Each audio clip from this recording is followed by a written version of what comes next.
Hi అండి. మిగిలిన అన్నంతోటి కమ్మనైన లంచ్ ఆర్ డిన్నర్ రెసిపీని మీతోటి పరిచయం చేస్తున్నాను ఈరోజు.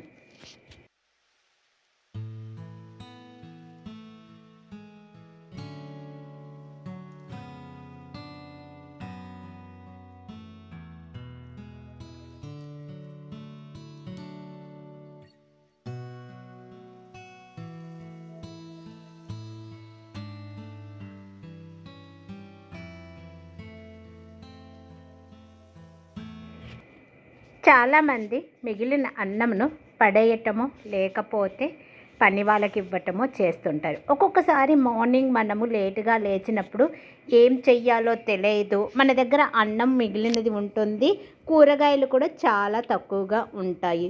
సో అలాంటప్పుడు ఈ మిగిలిన అన్నంతో అలాగే కూరగాయలు ఉన్న కూరగాయలతోటండి లంచ్ బాక్స్గా కానీ లేదా మనకు లంచ్లో కానీ డిన్నర్లో కానీ ఒక మంచి హెల్దీ రెసిపీ అండి ఇది.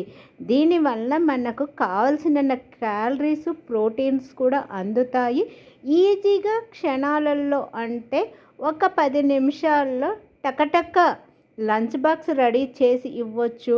లేదు అనుకుంటే డిన్నర్కు మనము మిగిలిన అన్నంతోటి ఇలాగ డిన్నర్కు కూడా చేసుకొని తినేస్తే చాలా రుచిగా ఉంటుంది. అది ఈరోజు ఎలా చేశానన్నది మీతోటి చూపిస్తాను. First welcome back to our channel 50+ mom at Lakshmi Bhaskar routine life. దీనికోసం అండి మనకు కావాల్సినవి అన్నము.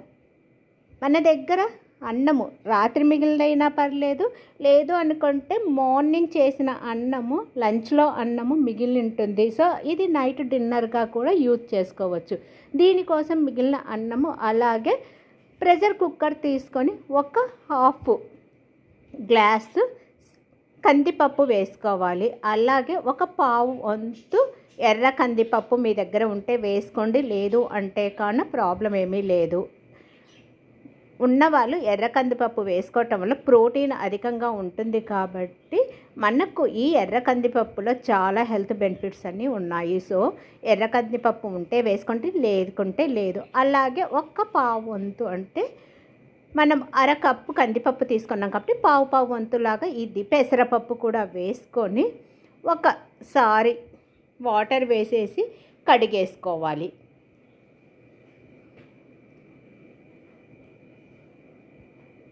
ఇలా కడిగేసుకున్న ఈ ఎర్ర కందిపప్పు పెసరపప్పుకు కొద్దిగా పసుపు,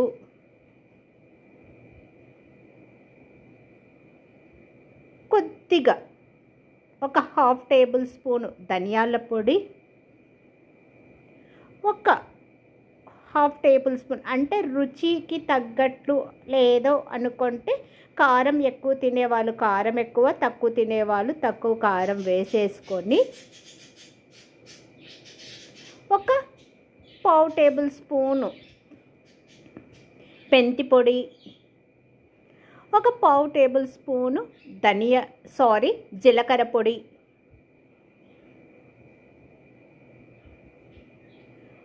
కొన్ని మిరియాలు, ఒక 10 మిరియాలు,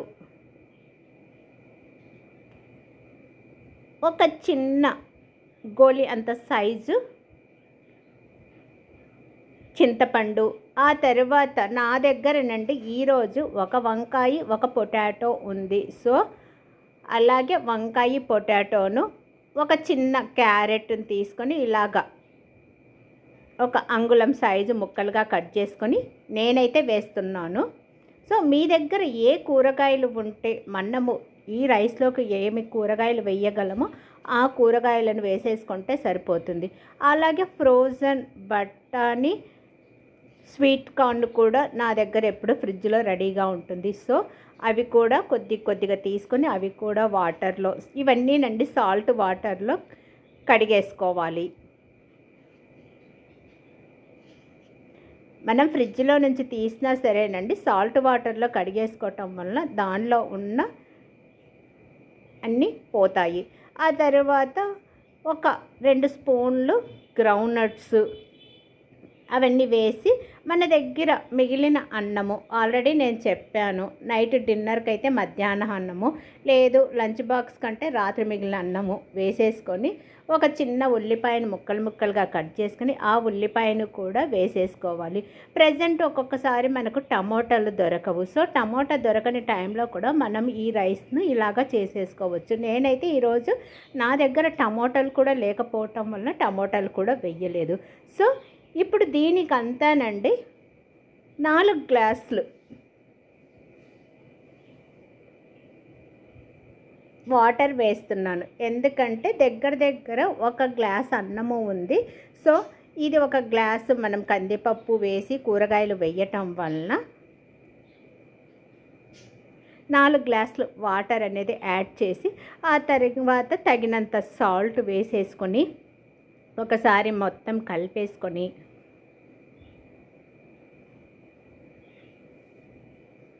ప్రెషర్ కుక్కరు మూత పెట్టేసండి. సిమ్లో ఒక 3 విజిల్స్ వచ్చిన తరువాత ఇది ప్రెషర్ కుక్కర్ చల్లారిన తర్వాత మూత తీసేస్తే మనకు మిగిలిన అన్నంతో కమ్మనైన రైస్ అనేది తయారు అయిపోతుంది. చూశారు కదండి, చూస్తుండగానే నోరు ఊరిపోతుంది. ఇక దీన్ని మనం మరీ పోపు పెట్టేసుకొని తిన్నామనుకోండి, సైడ్ డిష్గానండి, దీనికి ఏదైనా మనం యూజ్ చేసుకోవచ్చు. సో దీనిని ఇలాగ పోపు పెట్టుకుంటే సరిపోతుంది. పోపు పెట్టడానికి ముందండి దీనినంతా మనము సర్వింగ్ బౌల్లోకి షిఫ్ట్ చేసేసుకోవాలి. పోపు కోసము కడాయిలో కొద్దిగా నూనె వేసేసి ఆ తర్వాత ఒక 5-6 జీడిపప్పు ముక్కలు, అలాగే ఒక 2 ఎండుమిర్చి కట్ చేసేసి ఇవి కొద్దిగా వేగిన తరువాత ఒక 1/2 టేబుల్ స్పూన్ జీలకర్రను కూడా వేసేసి ఆ జీలకర్ర కూడా కొద్దిగా వేగిన తరువాత ఒక రెమ్మ కరివేపాకును నీళ్ళల్లో బాగా కడిగేసుకొని ఆ కరివేపాకును కూడా వేసి అది కొద్దిగా వేగిన తరువాత కొద్దిగా ఇంగువ పొడిని కూడా చల్లి మొత్తము 1 నిమిషం వేగిన తరువాత మనం తయారు చేసుకొని ఉంచుకున్న ఈ మిగిలిన అన్నంతో తయారు చేసుకున్న ఈ రైస్లోకి వేసేసుకోవాలి.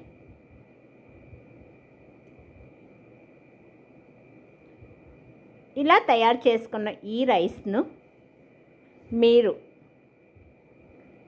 సైడ్ డిష్గానండి దేంతో తిన్నా సరిపోతుంది.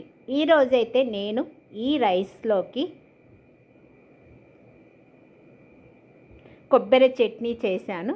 సో కొబ్బరి చట్నీ లేదు అనుకుంటే ఆవకాయ ఉంటే మీ దగ్గర ఆవకాయ, అది లేదు అనుకుంటే ఉసిరికాయ, ఏ పచ్చళ్ళు ఉన్నా పర్వాలేదండి. నేనైతే ఈరోజు దీనిని కొద్దిగా నా దగ్గర మిక్చర్ అనేది ఉన్నది. సో ఇక సైడ్ డిష్గా అనేది ఏమీ చెయ్యకుండా కొబ్బరి పచ్చడి అలాగే ఈ మిక్చర్ తోటి ఈరోజు నేను నా డిన్నర్ రెసిపీని అనేది తయారు చేసేసుకున్నాను.